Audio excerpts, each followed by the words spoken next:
If you enjoy what you're hearing, don't forget to hit like and subscribe so we can find each other again in future.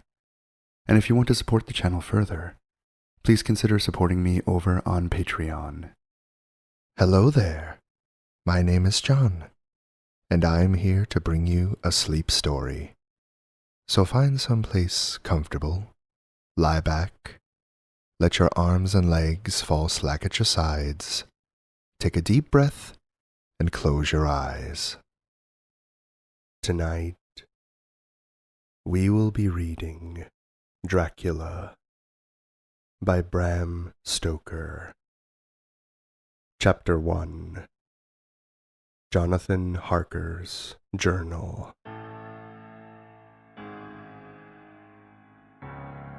3rd of May, Bistritz. Left Munich at 8:35 p.m. on the 1st of May, arriving at Vienna early next morning. Should have arrived at 6:46, but train was an hour late. Budapest seems a wonderful place, from the glimpse which I got of it, from the train, and the little I could walk through the streets. I feared to go very far from the station, as we had arrived late, and would start as near the correct time as possible. The impression I had was that we were leaving the west and entering the east. The most western of splendid bridges over the Danube, which is here of noble width and depth, took us among the traditions of Turkish rule. We left in pretty good time, and came after nightfall to Klausenburg. Here I stopped for the night at the Hotel Royal.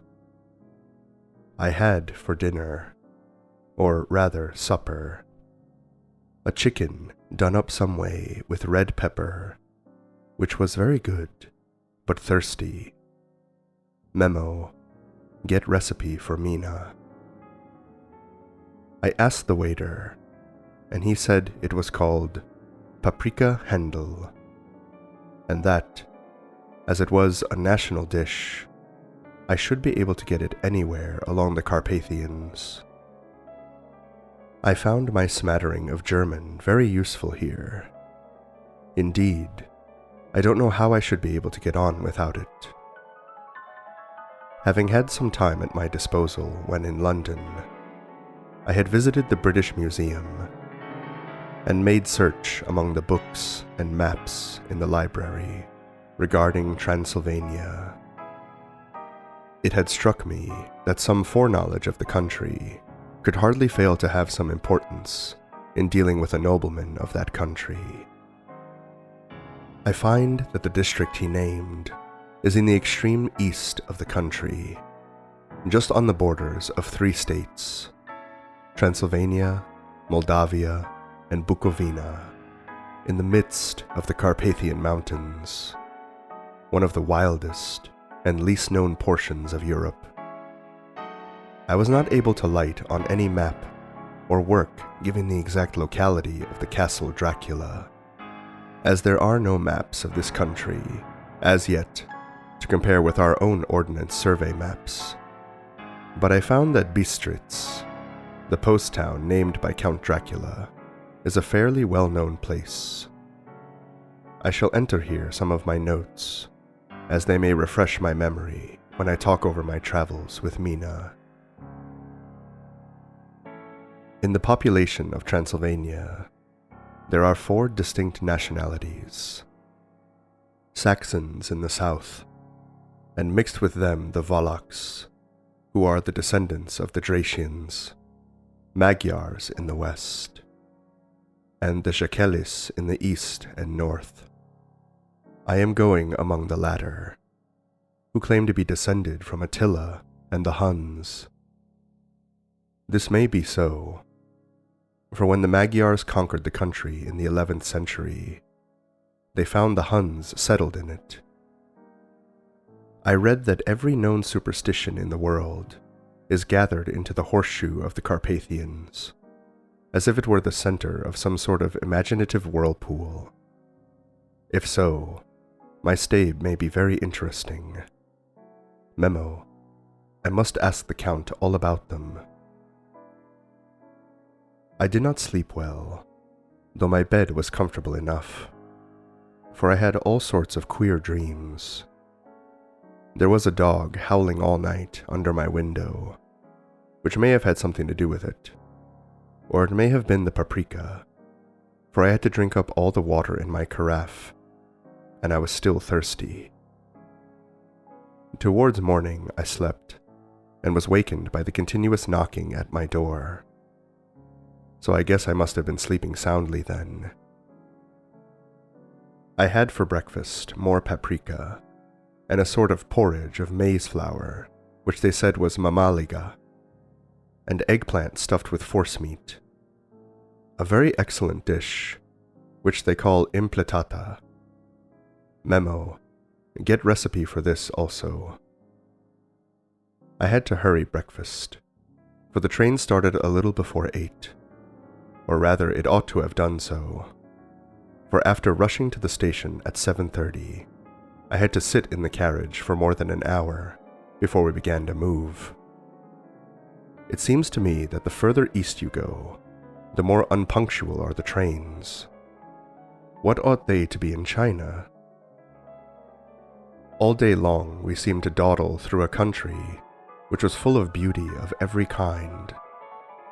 Sometimes we saw little towns or castles on the top of steep hills, such as we see in old missals. Sometimes we ran by rivers and streams, which seemed from the wide stony margin on each side of them to be subject to great floods. It takes a lot of water, and running strong, to sweep the outside edge of a river clear. At every station there were groups of people, sometimes crowds, and in all sorts of attire. Some of them were just like the peasants at home, or those I saw coming through France and Germany, with short jackets and round hats and homemade trousers. But others were very picturesque.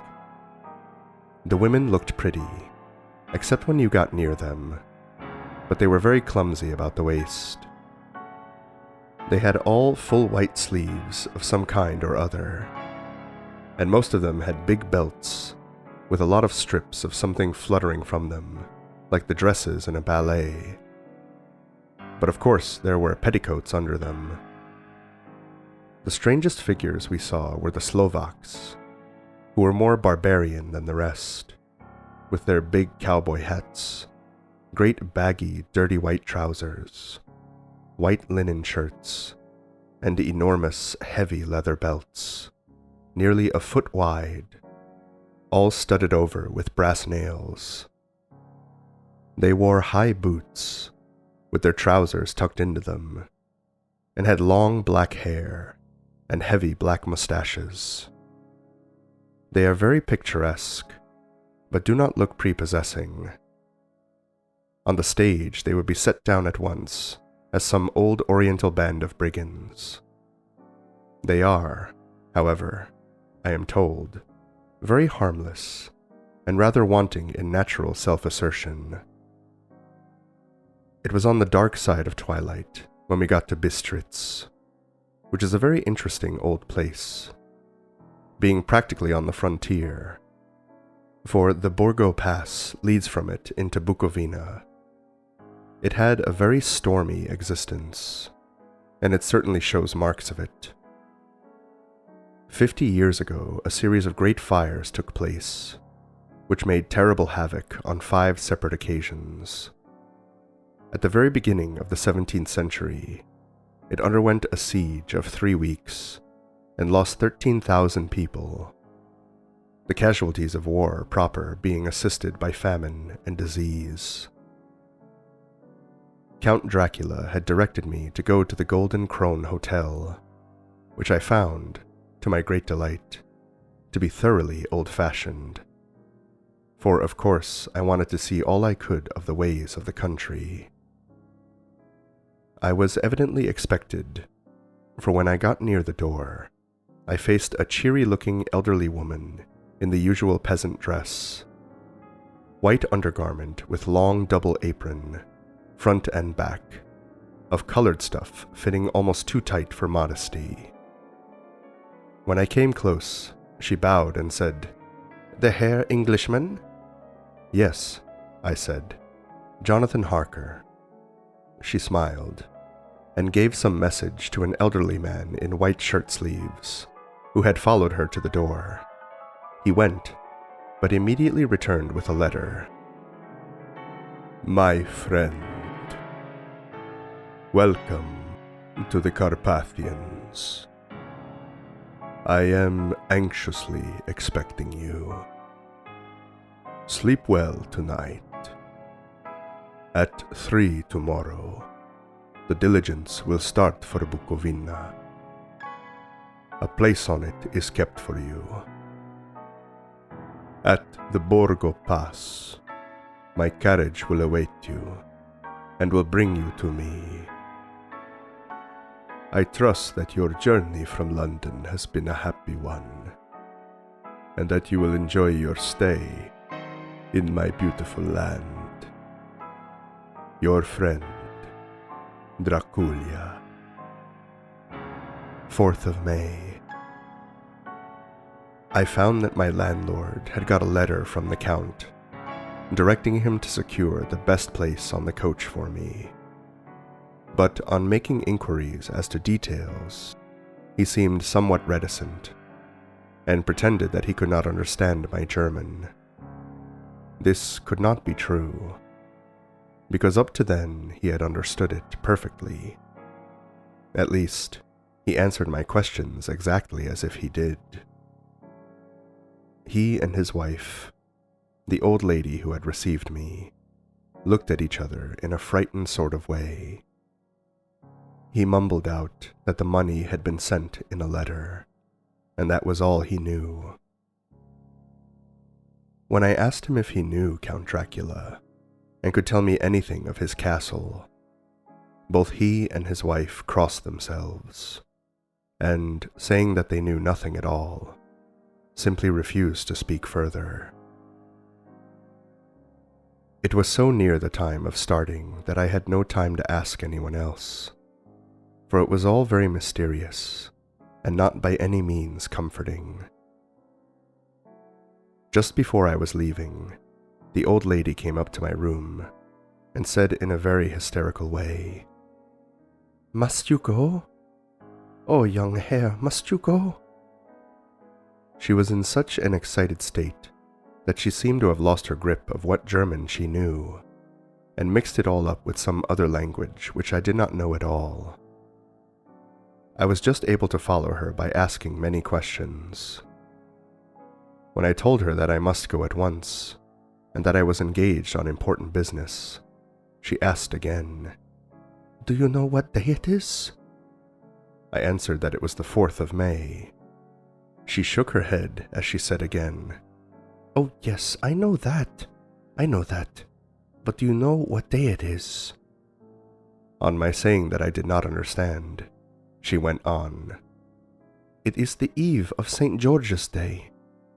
Do you not know that tonight, when the clock strikes midnight, all the evil things in the world will have full sway? Do you know where you are going, and what you are going to do?" She was in such evident distress that I tried to comfort her, but without effect. Finally, she went down on her knees and implored me not to go, at least to wait a day or two before starting. It was all very ridiculous, but I did not feel comfortable. However, there was business to be done, and I could allow nothing to interfere with it. I therefore tried to raise her up, and said, as gravely as I could, that I thanked her, but my duty was imperative, and that I must go. She then rose and dried her eyes, and taking a crucifix from her neck, offered it to me. I did not know what to do, for, as an English churchman, I have been taught to regard such things as in some measure idolatrous, and yet it seemed so ungracious to refuse an old lady, meaning so well, and in such a state of mind. She saw, I suppose, the doubt in my face, for she put the rosary round my neck and said, "For your mother's sake," and went out of the room. I am writing up this part of the diary whilst I am waiting for the coach, which is, of course, late, and the crucifix is still round my neck. Whether it is the old lady's fear, or the many ghostly traditions of this place, or the crucifix itself, I do not know. But I am not feeling nearly as easy in my mind as usual. If this book should ever reach Mina before I do, let it bring my goodbye. Here comes the coach. 5th of May. The Castle.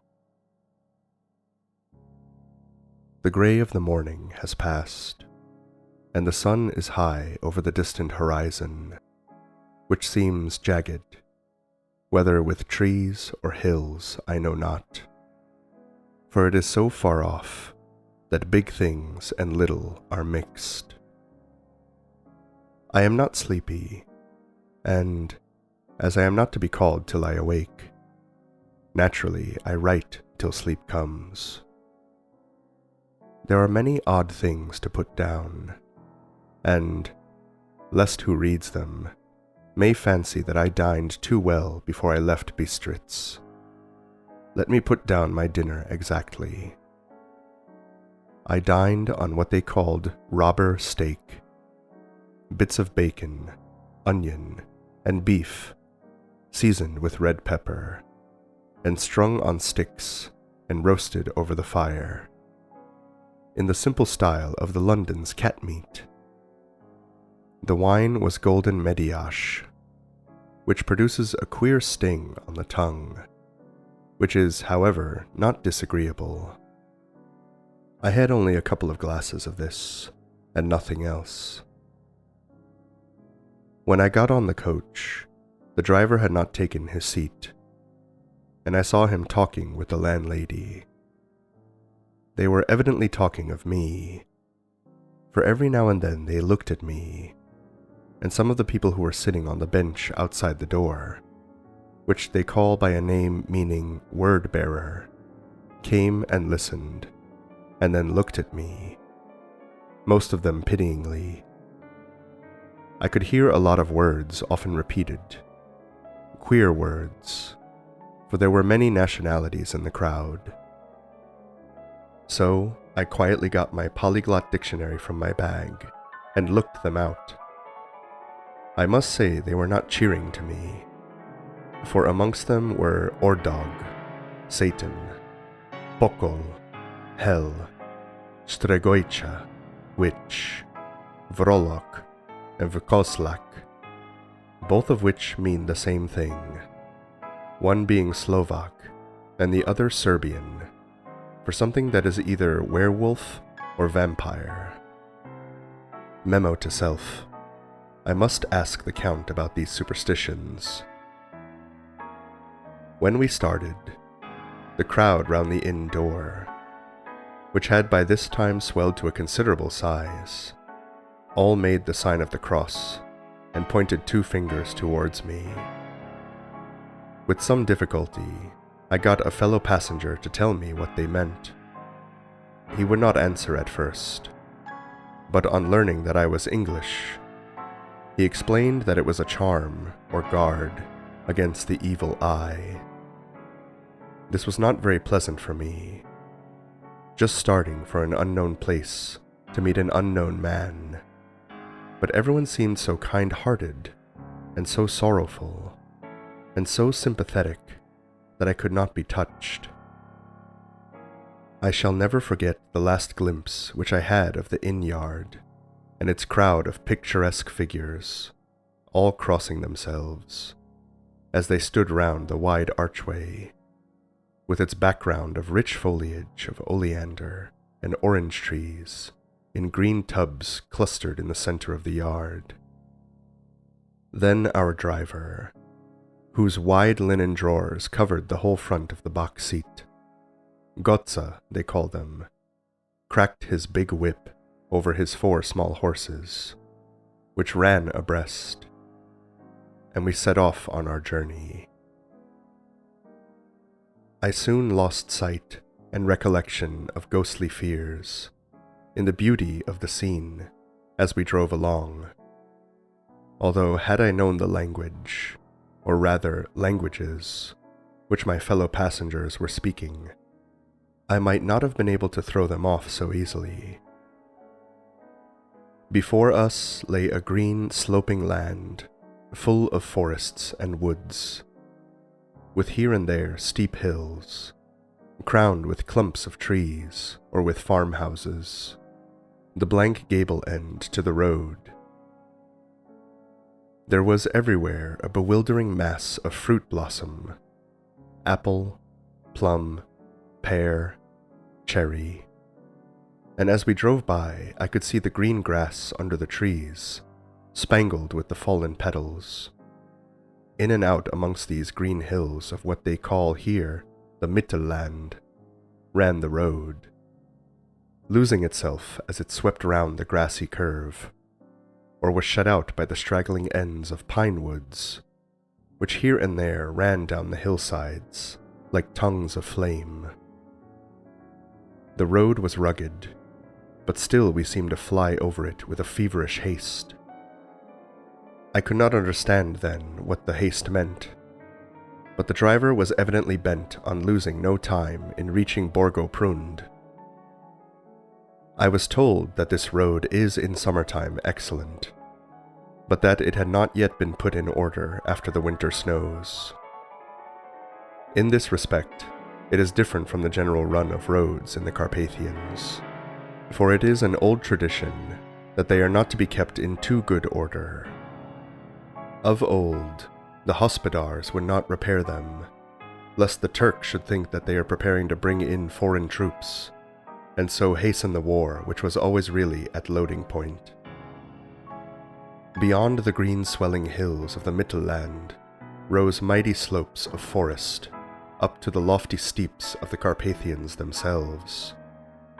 Right and left of us they towered, with the afternoon sun falling full upon them, and bringing out all the glorious colors of this beautiful range, deep blue and purple in the shadows of the peaks, green and brown where grass and rock mingled, and an endless perspective of jagged rock and pointed crags, till these were themselves lost in the distance, where the snowy peaks rose grandly.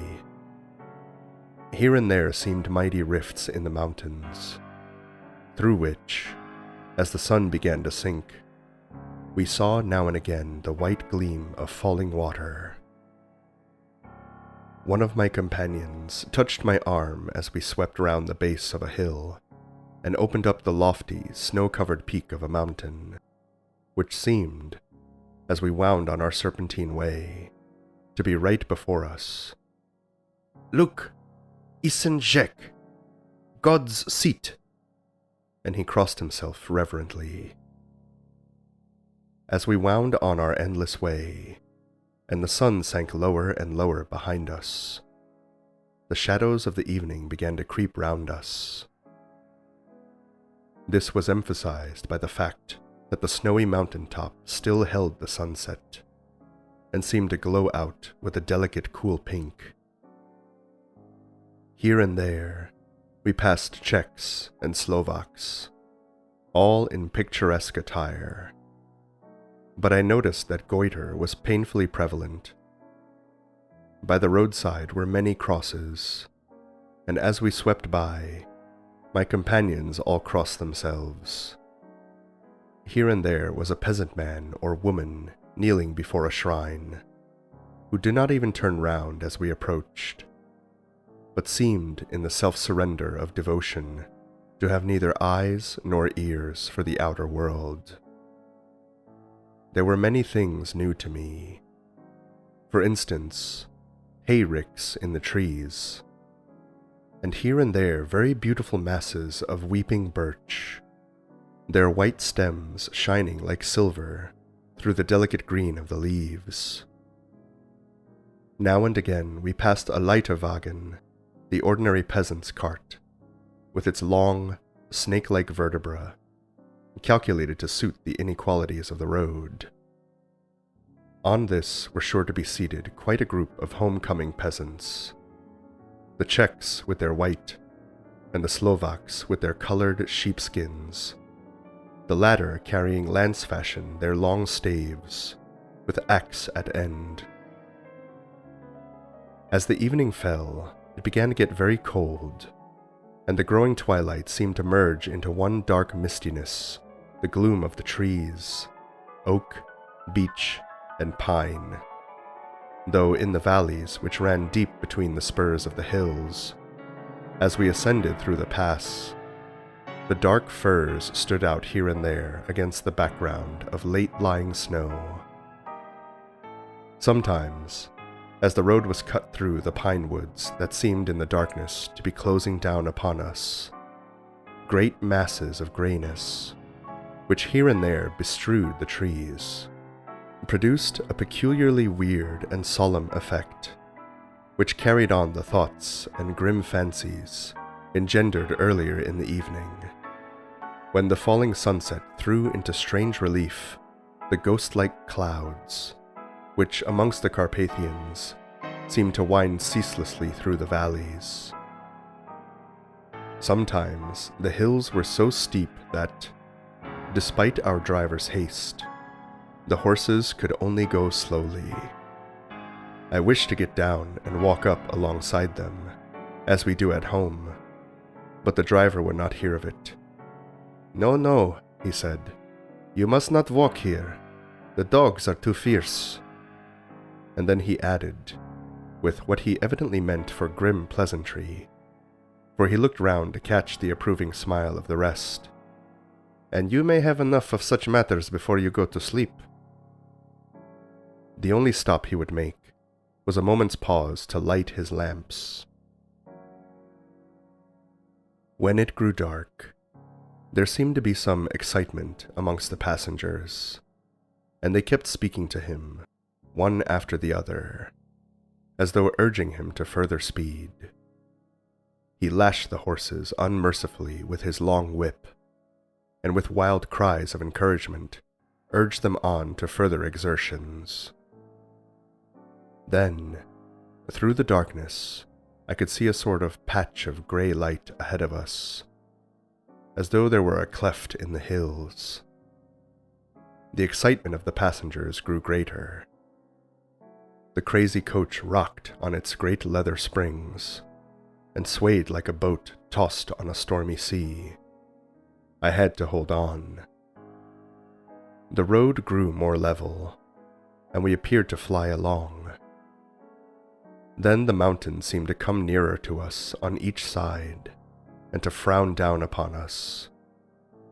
We were entering on the Borgo Pass. One by one, several of the passengers offered me gifts, which they pressed upon me with an earnestness which would take no denial. These were certainly of an odd and varied kind, but each was given in simple good faith, with a kindly word, and a blessing, and that strange mixture of fear-meaning movements which I had seen outside the hotel at Bistritz, the sign of the cross, and the guard against the evil eye. Then, as we flew along, the driver leaned forward, and on each side the passengers, craning over the edge of the coach, peered eagerly into the darkness. It was evident that something very exciting was either happening or expected. But though I asked each passenger, no one would give me the slightest explanation. This state of excitement kept on for some little time, and at last we saw before us the pass opening out on the eastern side. There were dark, rolling clouds overhead, and in the air the heavy, oppressive sense of thunder. It seemed as though the mountain range had separated two atmospheres, and that now we had got into the thunderous one. I was now myself looking out for the conveyance which was to take me to the Count. Each moment I expected to see the glare of lamps through the blackness, but all was dark.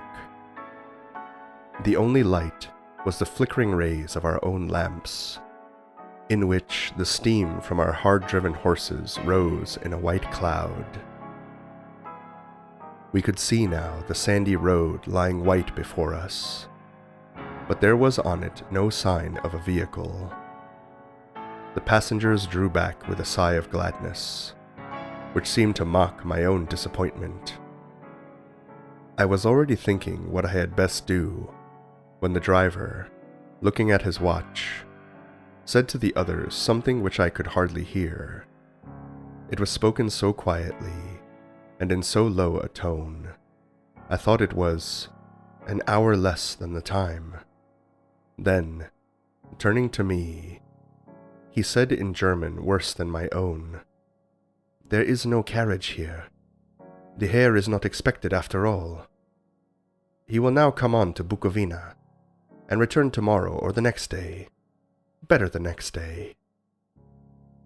Whilst he was speaking, the horses began to neigh and snort and plunge wildly, so that the driver had to hold them up. Then, amongst a chorus of screams from the peasants and a universal crossing of themselves, a calash with 4 horses drove up behind us, overtook us, and drew up beside the coach. I could see from the flash of our lamps, as the rays fell on them, that the horses were coal-black and splendid animals. They were driven by a tall man, with a long brown beard and a great black hat, which seemed to hide his face from us. I could only see the gleam of a pair of very bright eyes, which seemed red in the lamplight as he turned to us. He said to the driver, "You are early tonight, my friend." The man stammered in reply, "The English Herr was in a hurry." To which the stranger replied, "That is why, I suppose, you wished him to go on to Bukovina. You cannot deceive me, my friend. I know too much, and my horses are swift." As he spoke, he smiled, and the lamplight fell on a hard-looking mouth with very red lips and sharp-looking teeth, as white as ivory. One of my companions whispered to another the line from Berger's Lenore, "Denn die Toten reiten schnell," for the dead travel swiftly. The strange driver evidently heard the words, for he looked up with a gleaming smile. The passenger turned his face away, at the same time putting out his 2 fingers and crossing himself. "Give me the Herr's luggage," said the driver, and with exceeding alacrity, my bags were handed out and put in the calash. Then I descended from the side of the coach, as the calash was close alongside, the driver helping me with a hand which caught my arm in a grip of steel. His strength must have been prodigious. Without a word, he shook his reins. The horses turned, and we swept into the darkness of the pass. As I looked back, I saw the steam from the horses of the coach by the light of the lamps, and projected against it the figures of my late companions crossing themselves. Then the driver cracked his whip and called to his horses, and off they swept on their way to Bukovina. As they sank into the darkness, I felt a strange chill, and a lonely feeling came over me. but a cloak was thrown over my shoulders, and a rug across my knees. And the driver said in excellent German, "The night is chill, mein Herr, and my master, the Count, bade me take all care of you. There is a flask of Slivovitz, the plum brandy of the country, underneath the seat, if you should require it." I did not take any, but it was a comfort to know it was there all the same. I felt a little strangely, and not a little frightened. I think had there been any alternative, I should have taken it, instead of prosecuting that unknown night journey. The carriage went at a hard pace straight along. Then we made a complete turn and went along another straight road. It seemed to me that we were simply going over and over the same ground again, and so I took note of some salient point and found that this was so. I would have liked to have asked the driver what this all meant, but I really feared to do so, for I thought that, placed as I was, any protest would have had no effect in case there had been an intention to delay. By and by, however, as I was curious to know how time was passing, I struck a match, and by its flame looked at my watch. It was within a few minutes of midnight. This gave me a sort of shock, for I suppose the general superstition about midnight was increased by my recent experiences. I waited with a sick feeling of suspense. Then a dog began to howl somewhere in a farmhouse far down the road. A long, agonized wailing, as if from fear. The sound was taken up by another dog, and then another, and another, till borne on the wind which now sighed softly through the pass, a wild howling began, which seemed to come from all over the country, as far as the imagination could grasp it through the gloom of the night.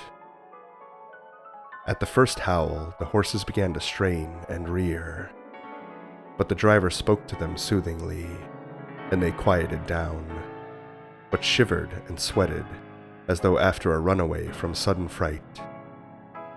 Then, far off in the distance, from the mountains on each side of us, began a louder and a sharper howling, that of wolves, which affected both the horses and myself in the same way, for I was minded to jump from the calash and run, whilst they reared again and plunged madly, so that the driver had to use all his great strength to keep them from bolting.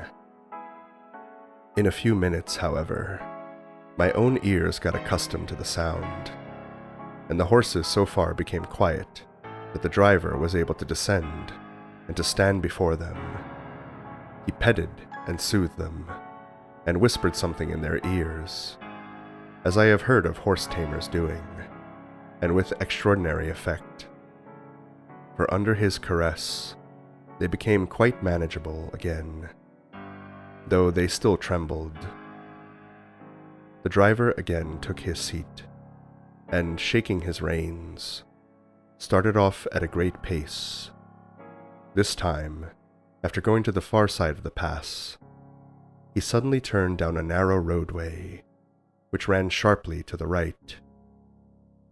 Soon we were hemmed in with trees, which in places arced right over the roadway, till we passed as through a tunnel, and again great frowning rocks guarded us boldly on either side. Though we were in shelter, we could hear the rising wind, for it moaned and whistled through the rocks, and the branches of the trees crashed together as we swept along. It grew colder and colder still, and fine, powdery snow began to fall, so that soon we and all around us were covered with a white blanket.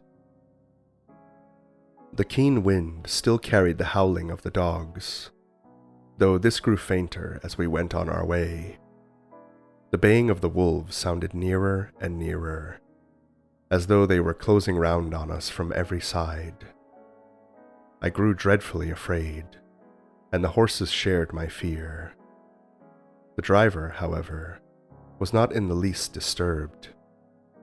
He kept turning his head to left and right, but I could not see anything through the darkness. Suddenly, away on our left, I saw a faint, flickering blue flame. The driver saw it at the same moment. He had once checked the horses, and, jumping to the ground, disappeared into the darkness. I did not know what to do, the less as the howling of the wolves grew closer. But while I wondered, the driver suddenly appeared again, and without a word took his seat, and we resumed our journey. I think I must have fallen asleep and kept dreaming of the incident, for it seemed to be repeated endlessly, and now, looking back, it is like a sort of awful nightmare. Once the flame appeared so near the road that even in the darkness around us, I could watch the driver's motions. He went rapidly to where the blue flame arose. It must have been very faint, for it did not seem to illuminate the place around it at all, and gathering a few stones, formed them into some device. Once there appeared a strange optical effect. When he stood between me and the flame, he did not obstruct it, for I could see its ghostly flicker all the same. This startled me, but as the effect was only momentary, I took it that my eyes deceived me straining through the darkness. Then, for a time, there were no blue flames, and we sped onwards through the gloom, with the howling of the wolves around us, as though they were following in a moving circle. At last, there came a time when the driver went further afield than he had yet gone, and during his absence, the horses began to tremble worse than ever, and to snort and scream with fright. I could not see any cause for it, for the howling of the wolves had ceased altogether.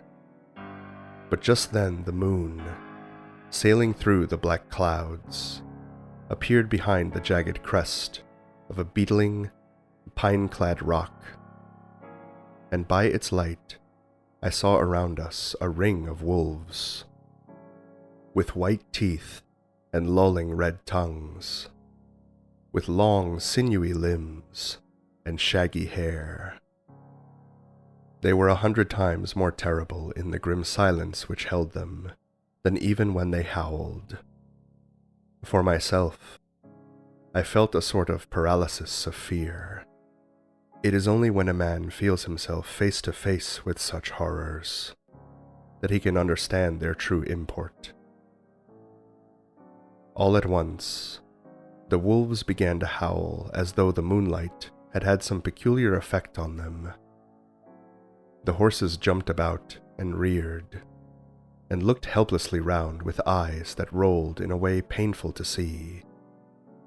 But the living ring of terror encompassed them on every side, and they had perforce to remain within it. I called to the coachman to come, for it seemed to me that our only chance was to try to break out through the ring and to aid his approach.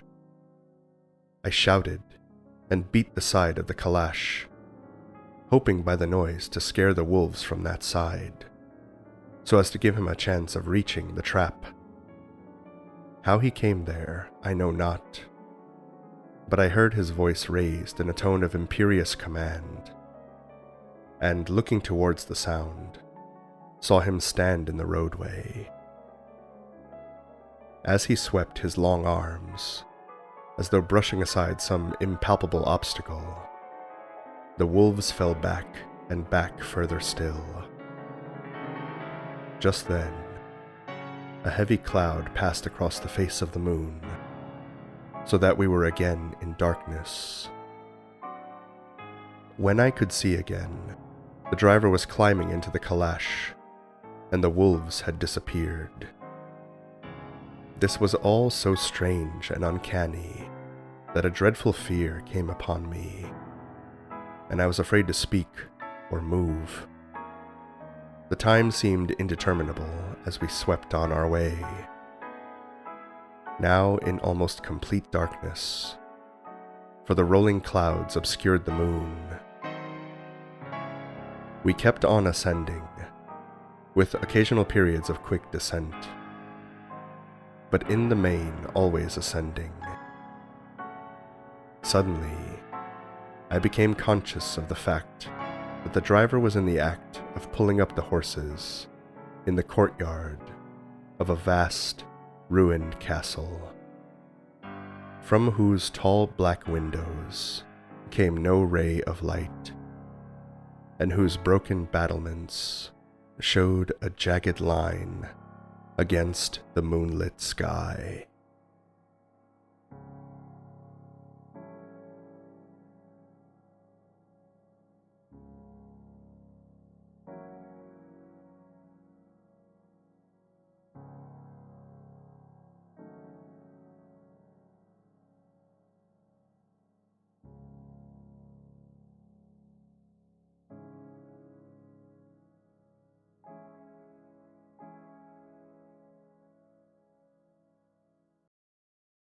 Thank you for listening.